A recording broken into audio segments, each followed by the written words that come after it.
En 2011, dans un petit village de Normandie, une maison abandonnée a été murée après la disparition soudaine d'une famille entière. Le plus étrange, la porte d'entrée a été verrouillée de l'intérieur. La maison appartenait à Marc Farnier, 42 ans, ancien infirmier psychiatre. Il vivait avec sa femme, Élodie, leur fille Clara, 9 ans, et le petit dernier, Nathan, 5 ans. Les voisins décrivent une famille discrète et normale, jusqu'au mois de novembre 2011. Tout commence le 3 novembre. Vers 2h17 du matin, plusieurs voisins disent avoir entendu des coups violents, des cris étouffés, puis un bruit métallique énorme.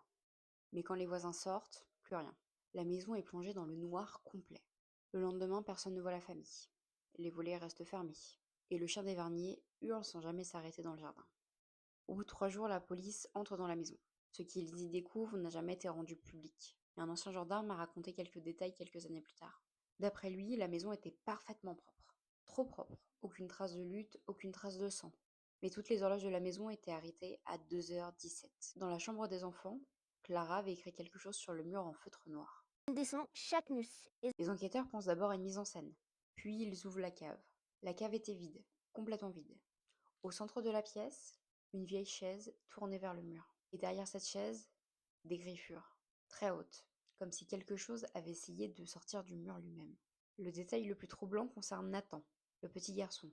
Son doudou a été retrouvé dans la cave, humide, encore chaud, alors que la maison était vide depuis plusieurs jours. La police fouille les alentours pendant des semaines. Aucun corps, aucune fuite bancaire et aucun appel. Rien. La famille semble s'être volatilisée. Mais ce n'est pas fini. Parce qu'après l'enquête, la maison commence à attirer des curieux. Et plusieurs d'entre eux racontent exactement la même chose. Ils disent entendre des pas dans la cave, une respiration lente derrière eux, et parfois, un enfant qui murmure. Ça arrive. En février 2012, 3 adolescents entrent dans la maison pour filmer une vidéo. Seulement 2 ressortent. Le troisième, Julien Morel, 17 ans, disparaît pendant près de 4 heures. Quand la police le retrouve à 2 kilomètres de là, il était en état de choc. Il répète une seule phrase. Le monsieur dans le mur m'a demandé mon prénom. Julien refuse de reparler de cette nuit. Pendant des mois, il dort avec la lumière allumée. Sa mère dira plus tard qu'il se réveillait toutes les nuits en hurlant à 2h17. Exactement. Quelques semaines plus tard, la maison Varnier est murée définitivement. Mais aujourd'hui encore, certains habitants évitent cette route après minuit. Parce qu'on raconte qu'à certaines heures, on peut voir une lumière allumée dans la cave, alors qu'il n'y a plus d'électricité depuis 2012.